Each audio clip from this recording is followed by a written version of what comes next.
Hello, dear friends. I am Zishan Hashmi, and today I am here to get exposed because the series we are doing is called Expose the Mentor, and I have today with me Sagna, Kirti, and Isha. Now, these three are students of mine who were part of my Revealed club and now are part of my other clubs and keep interacting with me on a daily basis. And just like the earlier video in which we had discussed questions from 2020 paper, today these three students of mine will act as my teachers, and in fact I will be acting as a fresher, as a common student, or as a layman. And these three students of mine will be explaining few questions from 2019 which can be solved or which could have been solved using simple common sense, using logical paper solving skills. So let's start with this interesting exercise where there is only one student and where there are three teachers who are teaching that one student simultaneously. So let's start with the first question from the 2019 paper. All right, Sagna, you get the first chance to expose your mentor. Now, this is the question from 2019. The question was, which of the following is not a sub-index of the World Bank's Ease of Doing Business Index? And the options were maintenance of law and order, paying taxes, registering property, and dealing with construction permits. Now, assuming I am just a common student, just a fresher, I have no idea about this question whatsoever. In fact, this question is very, very confusing for me. So is there a way out? Can this question be solved without having any idea whatsoever? Sagna. Yes, sir. This question can be solved without any pretextual knowledge. In fact, when we take the word World Bank Ease of Doing Business Index, it is saying the word itself says that for doing a business, you should have the conditions should be very permissible and easy. So when we take the first option, maintenance of law and order, in assuming that you're not aware of whether this option is correct or not, so let's move. Let's take the second option. That means paying taxes. So paying Mhm. taxes is anyone in India should pay taxes. So that assumes to be the right option because it's helping you to do the business, carry forward the business forward. The Mhm. third option is registering the property. So if you have to have an conduct a business, you need to have infrastructure for which you need to register the property. So the third option also seems to be the right option. Coming with the D, dealing with the construction permits, that also is in sync with the word when you say ease of doing business. Option B, C, D are the things which you need for continuing the ease of doing business. As the question says, not a sub-index, so the option A is the right one. So among this, how I choose this, I feel A is an odd one out among the three options. So I think that's the All correct right, option, sir. that sounds really interesting because you are using the logic of odd one out, and by Yes, your logic, you are saying that option B, C, D are directly related to some sort of economic activity, and option A stands apart. That's what you're saying, Sagna. yes, sir. Right. Okay, that sounds very reasonable to me. Apart from this, what other logic can we think of? And isn't it a risky exercise because we don't have any idea whatsoever? Uh, uh, Kirti, would you like to add something here? Yes, sir. I think the amount of risk here we are taking is very minimal, sir. All Because right. when we say business, it is very layman understanding that when we want to start a business, what are the preconditions we need? So I think maintenance of law and order, we can directly take it as an odd one out here. Okay, you're saying the risk factor is minimal. Yes, sir. And by your line of argument, I understand that risk-taking appetite is needed here because the risk is minimal, but the Yes, resultant benefit is much higher. That's what you're saying. yes, sir. Yes, sir. To be precise. All right. That makes sense again. Isha, what Yes, would you sir. add here? Sir, I agree with Sangna, that this maintenance of law and order stands apart. If we see the other options like paying taxes, registering property, and dealing with construction permit, these are directly dealing with the business activities. Although Mhm. I agree that the law and order situation will have an impact on the business. But if you see the other option, then this A option stands apart, and we can go with odd and out technique in order to solve this. And this is again yet another question from 2019, which is again very difficult given the fact that I am not acting as a mentor, I'm acting as a student, and I haven't read about these terms. The question is consider the following pairs. Two pairs are given. One is wildlife, another is they are naturally found in, and which of the pairs are correct? Now these names: bluefin mahshir, Irrawaddy dolphin, rusty spotted cat. Now Irrawaddy dolphin I have heard because it's covered in news many times and it's part of basic books like Shankar Ayas and all. But these two names, rusty spotted cat, bluefin mahshir, I have never heard. So can there be a way out to solve this question?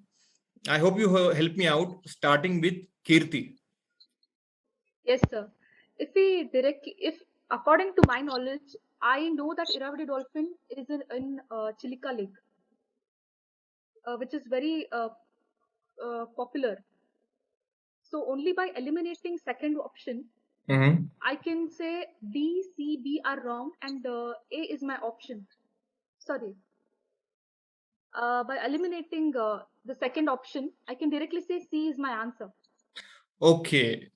Okay, so you are saying that Irrawaddy dolphin is found in brackish water, right? Yes, And it can't be found in fresh water. That is, it can't be found in Chambal River. That's what you're saying. yes, sir. So you are zeroing in on C as your answer. All right. Isha, what would you add? Yes, sir. So, according to me, with the pre-existing knowledge, as far as we read in current affairs, Irrawaddy dolphin is mainly found in Chilika Lake. Mhm. So, and Chambal River is mainly famous for gharials. So, I Yeah. think that by eliminating second option, we will arrive at option number C. So, we can go with option C by eliminating Irrawaddy dolphin. Well, that again makes more sense to me because here you are using your pre-existing knowledge. As you mentioned, Chambal River is known for gharials, which is critically Yes, sir. endangered.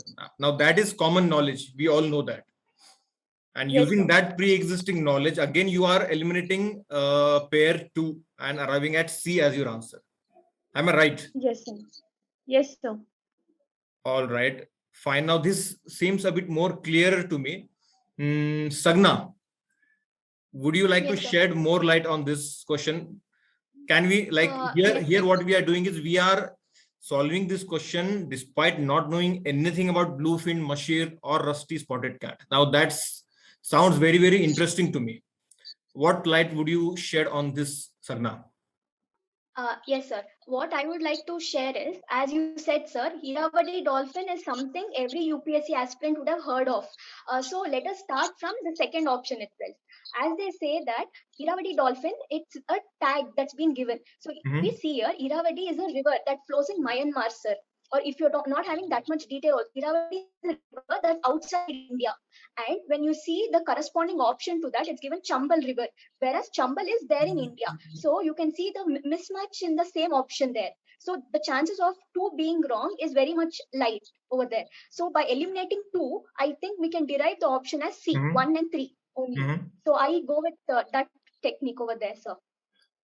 Okay. Now, you three are giving a very interesting line of argument. Indirectly, what you are saying is that UPSC has given us a hint in this question because all of you are eliminating pair 2 and giving different reasonings for that. And despite not knowing pair 1 and pair 3, we are getting at the right answer. Is that the case? Are you saying that UPSC gives us hints in different questions? All right. UPSC gives us hints, sir, and moreover, UPSC doesn't check the knowledge which is too complex or data facts. So we need to always hunt for the words that we are aware of. Like in this option, we might not be aware of what is a bluefin machine or a spotted cat, but we are all aware of the Irrawaddy dolphin. So we have to make sure that whether that option is right or whether it could be eliminated or marked the right one. All right, a very beautiful argument, I would say, that UPSC gives us hints. Only we need to have that vision to spot that hint. That's your line of argument to sum it up. All right. Now this question seems very much clearer to me. Moving to another question from 2019 paper itself. Now, this is a question from history section. The question being, consider the following statements about the Charter Act of 1813. There are three statements. It ended trade monopoly of the East India Company in India except for trade in tea and trade with China. It asserted the sovereignty of the British Crown over the Indian territories held by the company, and the revenues of India were now controlled by the British Parliament. Now, again, I am perplexed by this question, assuming that I'm not your mentor. I'm just a common student. So, can there be a way out to solve this question, starting with you, Isha? So with the pre-existing knowledge, since we have, as a UPSC aspirant, we must have read about the Charter Act. So statement number 1 is almost clear. Every UPSC aspirant should have known this, that it is somewhat related with the education thing. But when we look at statement second, then it is talking about the sovereignty. So, but in this case, we are not sure about the feasibility of the statement. So we will look at the third statement. The third statement is saying that from now onwards, the revenue will be the revenue will be deposited, or it will be taken care of by the British Parliament. But when you look at the statement number 3, then there is a word now. So in from geotechniques, we have learned that it is a kind of superfluous word. If we remove now, then the meaning of the statement remains the same. But in this statement number 3, they have indirectly emphasized on this word that from now onwards, the revenue will be taken care of by the British Parliament. So I would eliminate statement number 3, as there is a superfluous word now. And by eliminating statement number 3, I would go with the option A. That statement 1 and statement 2 are correct. But there is one more reasoning as well. The statement number 2 is kind of feasible. We do not have any strong reason to eliminate statement. All right. All right. I get your point, Isha. In statement 3, you are saying.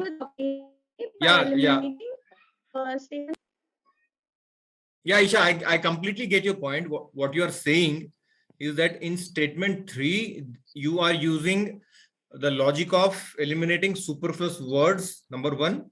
And by your line of argument, I get that you are eliminating words that overemphasize on something. And you are saying that by mentioning that they were now controlled by XYZ, it becomes an overemphasis, and the word now is superfluous here. That's what you are saying. And you also use feasibility test in statement 2. All right. Coming to you, Sagna, what would you say? Yes, sir. Usually these acts and all are very confusing, sir, even for me. So what I would do is I would literally hunt for the superficial words, sir. So assuming that I actually don't know option 1 and 2, but when I read option 3, it sounds very unsimilar, like the use of the word now. So even without using the word now, the sentence can be formed. So from our experience from the Reveal Club and what you have taught us, sir, some statements usually tend to be wrong. So after that, I would definitely do a direct elimination and get me the right answer to A, 1 and 2. All right. Again, your argument makes sense because you are arguing to eliminate statement 3. And if I look at the options, there is only one option, option A, which doesn't have statement 3. and that is supposed to be the right answer. All right. Kirti, what would you add? Again, this seems to be very risky to me and a bit abstract, because just by eliminating one word or just by spotting the word now, we are marking the right answer here. Don't you think it's a highly risky exercise, Kirti?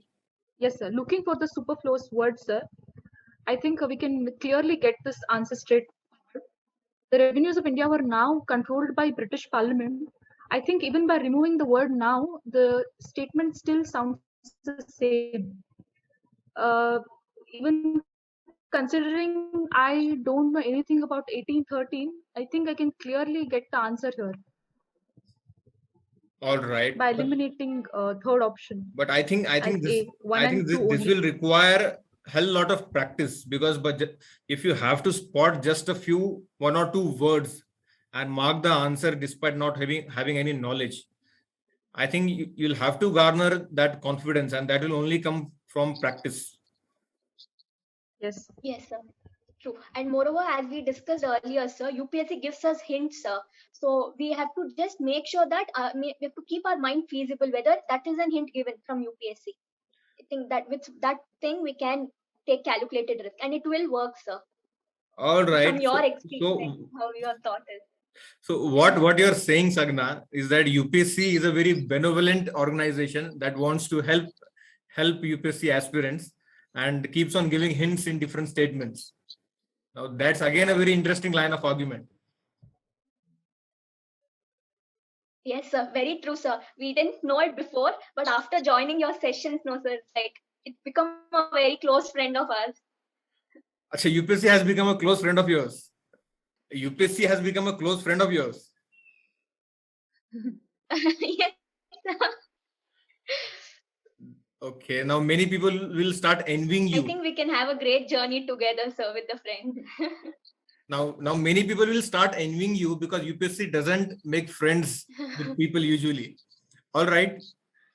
Moving to the next question, the fourth question from 2019 paper again. Again, this question is not that straightforward. The question is, for the measurement or estimation of which of the following are satellite images or remote sensing data used: chlorophyll content in the vegetation of a specific location, greenhouse gas emissions from rice paddies of a specific location, and land surface temperatures of a specific location. Now, again, assuming I'm not the mentor, this is a really difficult question looking at the statements. Chlorophyll content, greenhouse gas emissions, land surface temperatures being monitored through satellites. I'm really wondering, can this be answered without having exact knowledge? Let's start with you, Sagna. Can there be a way out here? Yes, sir. Definitely, there's a way out here.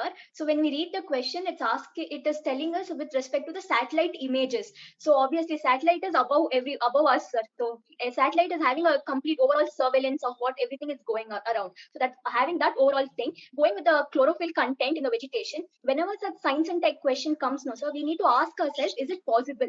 And in any other case, if you get that option as a right or a wrong, you can also again re-question yourself, saying that why not? Especially in the science and tech questions, sir. So as you say, in the chlorophyll content in the vegetation, I'm asking a question: why not? Why not? Why? How it can be possible? So there's no red flag that's being shown in the option one. So going with option two, the greenhouse gas emissions, that also I'm asking the same question: why not? Why not it be possible? So with that, I don't see any major red flag with that.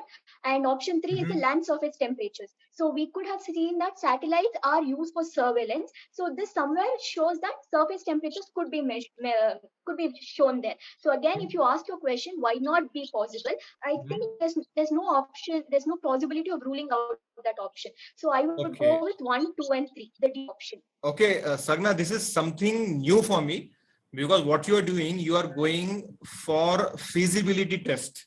You are probing whether the given statements are possible, are feasible or not, one by one, right? And you are also looking for red flags. Like if the state, is it compulsory for us to eliminate the given statement? That's what I'm getting from your argument. Am I correct, Sagna?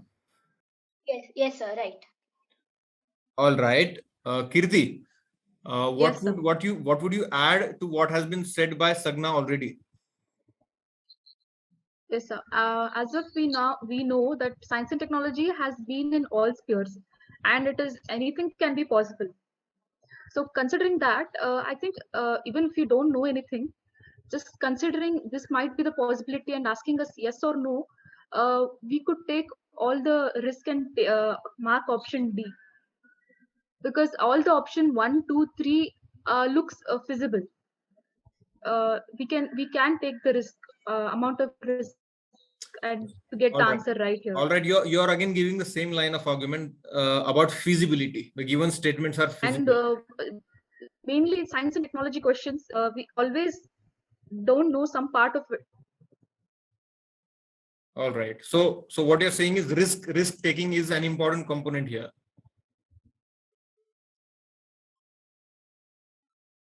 All right. Kirti, can you hear me? Yes. But again, I would like to add one thing. Yes, sir. Yes, sir. Yeah, again, I would like to add one thing, that I was also discussing this question with a group of students earlier, and they were referring again and again to some logic of the unheard. They were saying that chlorophyll content being monitored from the satellites, this is not read by a common UPSC aspirant, and this is not known to us. So this must be true. I didn't really get that logic. Like, can you clarify it to me? How unheard logic can be applied to statement 1?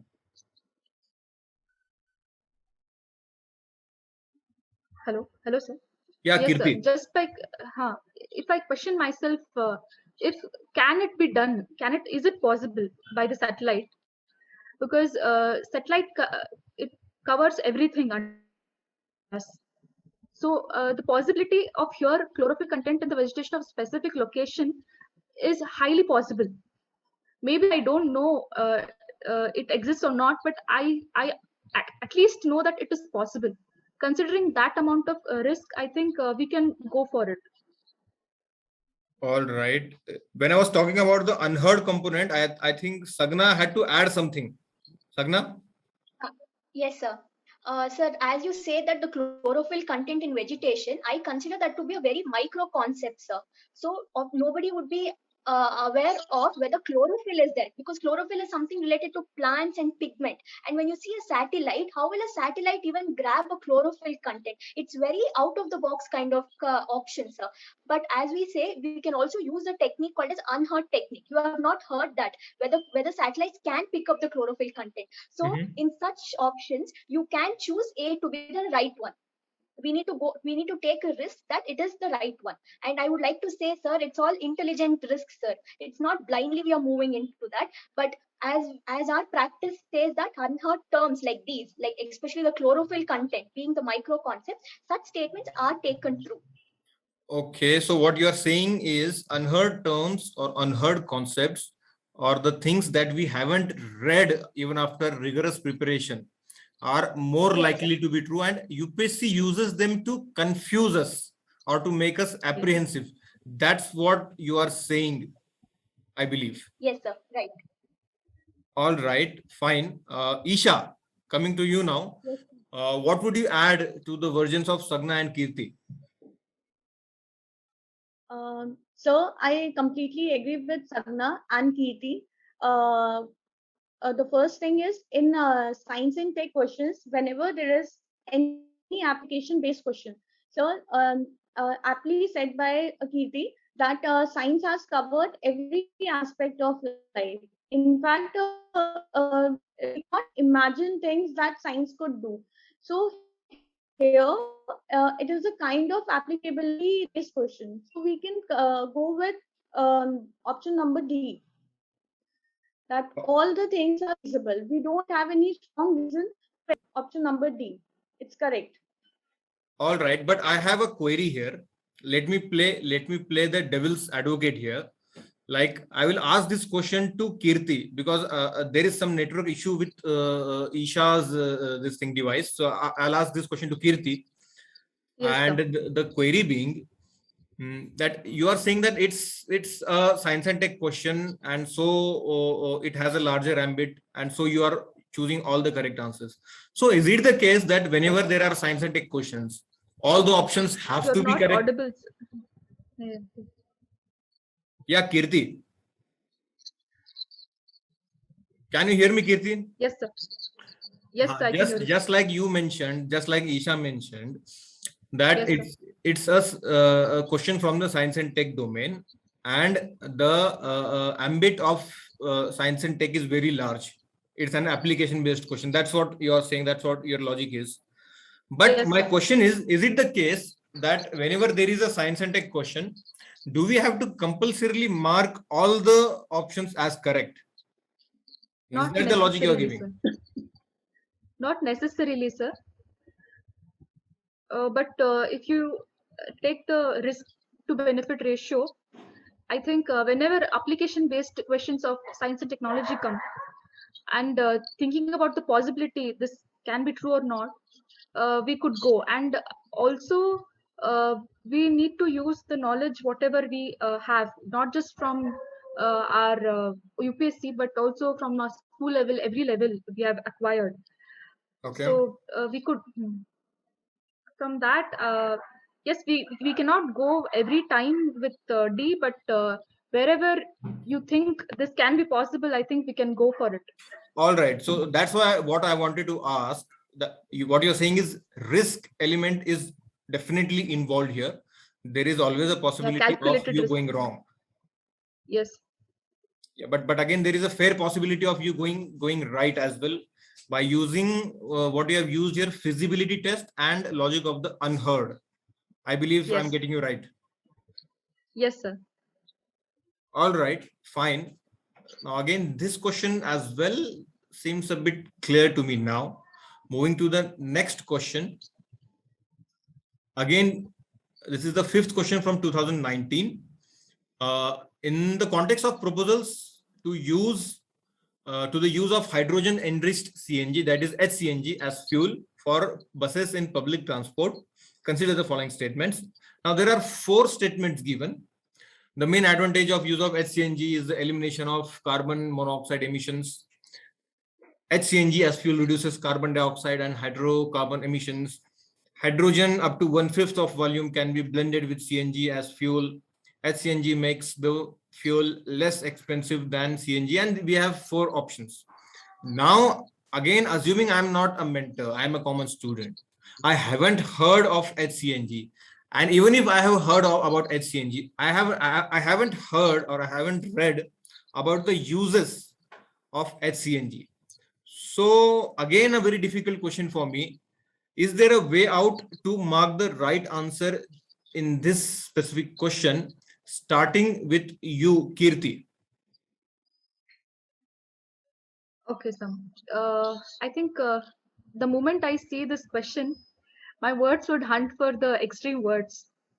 So the statement 1 here says the main advantage of use of HCNC is the elimination of carbon monoxide emission. So here elimination word I feel is extreme. Maybe Okay. we can minimize carbon monoxide emissions. Completely eliminating it is completely extreme. So with that, I eliminate option 1.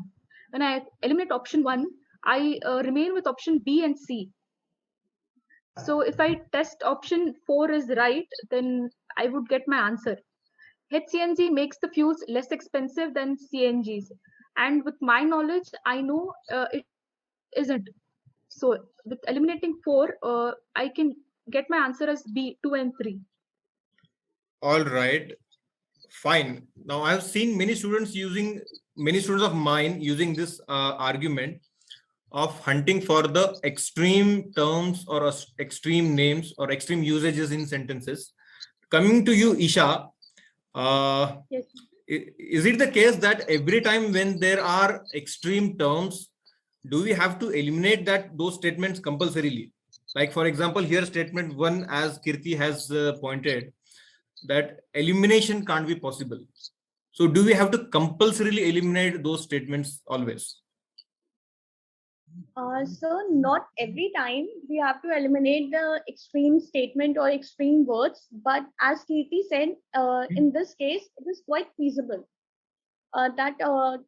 Because we have been seeing that carbon monoxide elimination is not possible till now. So we can go with eliminating option number 1. And but if I would have looked at the question, then I would firstly I would see option statement number 4. It states that hydrogen CNG is less expensive than CNG. So, with my knowledge or with from my perspective, if it would have been less expensive, then the government would have gone for the production of HCNG. But with the pre-existing knowledge from the current affairs, it hasn't been done till now. So All we right. can also eliminate statement number 4. And after eliminating statement number 4, we will be left with option A and option B. If you closely look at option A, then it states that the main advantage of the use of HCNG is the elimination of carbon monoxide. But when we look at option number 2, then it says that it is reducing carbon dioxide and hydrocarbon emission. So in between these two, option number 2 seems quite feasible, because we are dealing mainly with carbon dioxide as a major pollutant. And along with it, it is also reducing hydrocarbon emission. So the by applying feasibility test, I would go with option number C, that option 4 is correct. I would go with option number B, that second and 3 options are correct.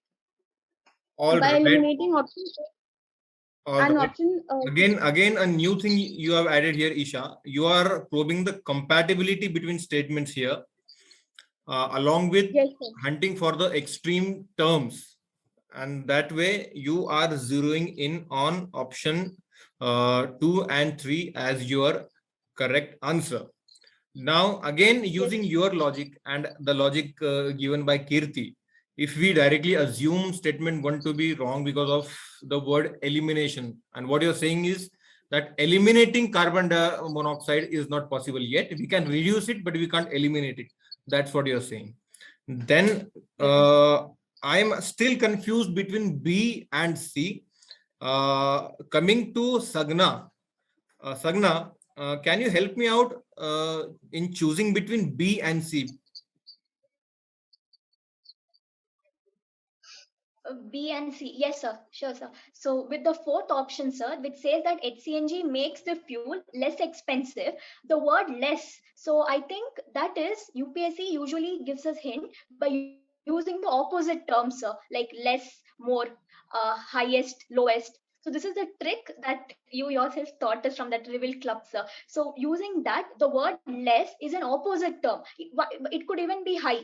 We don't know that. Complete zero knowledge. So whenever such terms, UPSC can trick us with such opposite words. It can be less or it can be more. So with that trick, I can eliminate 4, sir. So if I eliminate 4, it's left with the B option, 2 and 3. All right. Basically, I think you are using wordplay here. And you said that UPSC changes words having opposite meaning, like less with more, high with low, and all, right? Yes, sir. Yes. Right, sir. Okay. And that way you are choosing option B, and option B is supposed to be the correct answer. Fine. Again, this question seems easier to me. Earlier, it was looking to be very, very difficult. Moving ahead to the last question of 2019 that we are discussing. The question being, consider the following statements. There are 3 statements. Coal sector was nationalized by the government of India under Indira Gandhi. Second statement, now coal blocks are allocated on lottery basis. And till recently, India imported coal to meet the shortages of domestic supply. But now India is self-sufficient in coal production.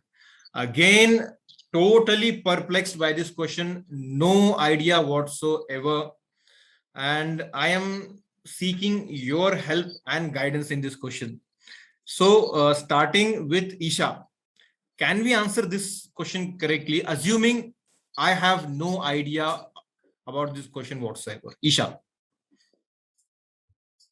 So in this question, if we would look at statement number 3, then it says that till recently, it's again a superfluous word that they are overemphasizing over it. But if you look at the complete statement, then you will get some feasibility also that till recently, India imported coal to meet the shortages of domestic supply. But now India is self-sufficient in coal production. But with our pre-existing knowledge and with some amount of current affairs, we know that India is not self-sufficient in coal production. So by eliminating statement number 3, we would easily arrive at option A. All right. Now, again, I find something really, really interesting here. You are saying that there is sort of a hint in statement 3. Till recently has been deliberately given by UPSC, which is a superfluous words. Removing it doesn't change the meaning of the sentence. That's what you're saying, Isha. Am I right? Yes, sir. And the interesting thing that I'm spotting here, if you eliminate statement 3, you directly get the answer, option A. Now, I would like to get more clarity on this from Kirti. Yes, sir. As clearly stated by Isha, sir, even at looking at the option second, now coal blocks are allotted on lottery basis. If we remove the word now, the statement still means the same. So, and even 3 being a very extreme statement, being self-sufficient in coal production, by removing the word now, still we can eliminate the third option as well, sir. All right. So with that, we can easily come to the answer as A. All right. Again, very interesting. Now, like Isha spotted the superfluous word in statement 3, you are spotting the superfluous word in statement 2, now. And what you're saying is there is no need of using the word now. And now is a deliberate hint given by UPSC. That's what you're saying, Kirti.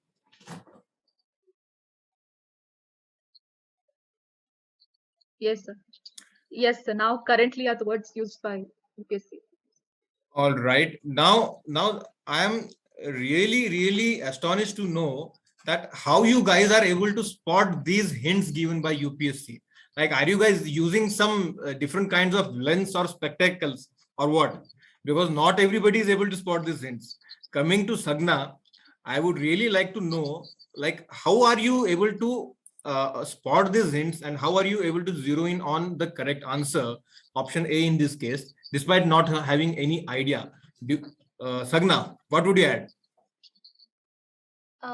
Sir, all this credit goes to you, sir. So us is just we are working in the path that you have shown us, sir. So we are able to guess that, find that word supercilious is only because of our practice, what we have done from the revealed club and the peer discussions later on.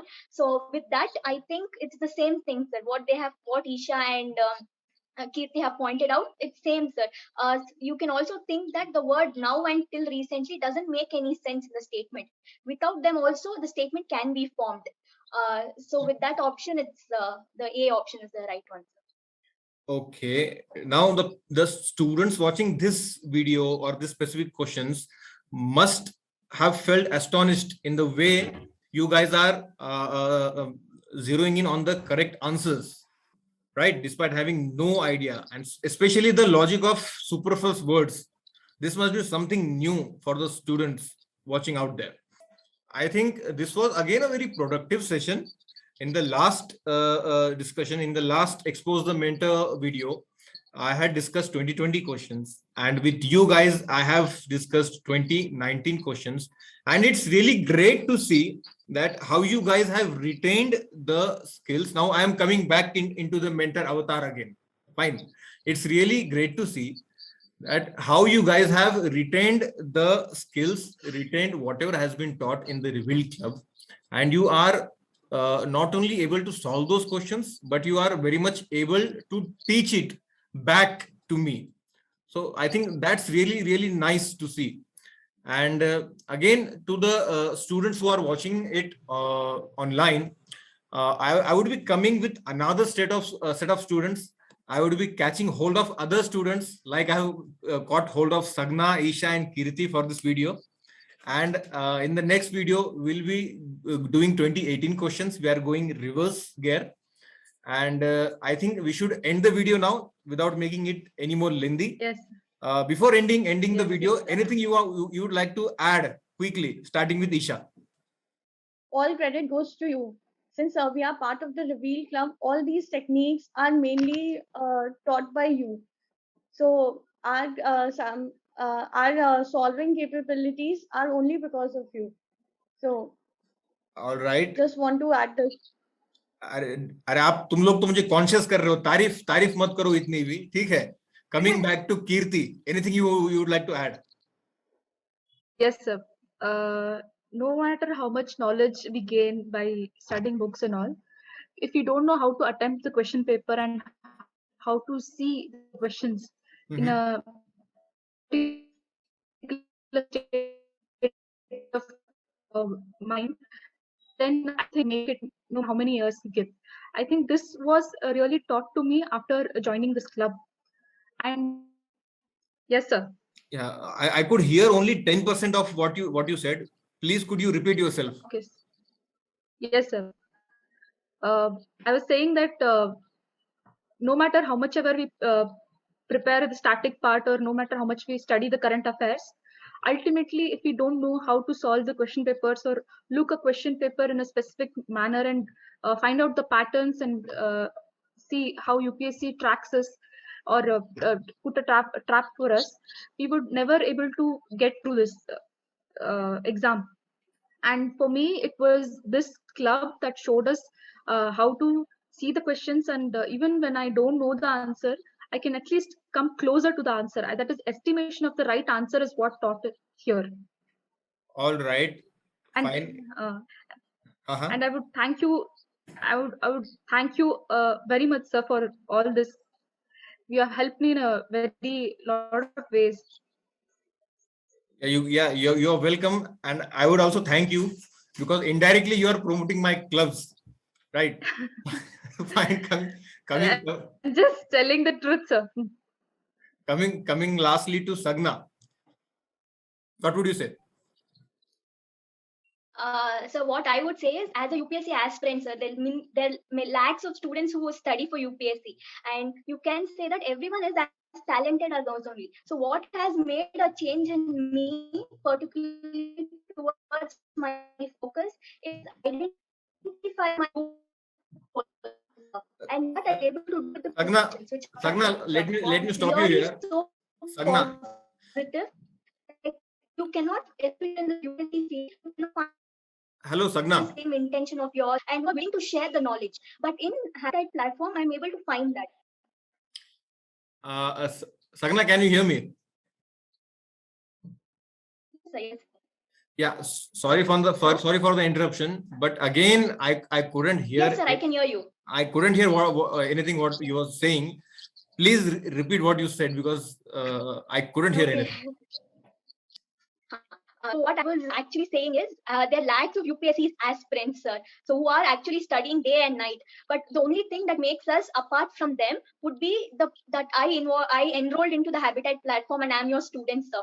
So in Habitat, what I found that was a different from me was the peer discussions, especially because I have seen, sir, because in UPSC field, it's very difficult to find friends who are of the same intention, and plus who are very ready to share the knowledge.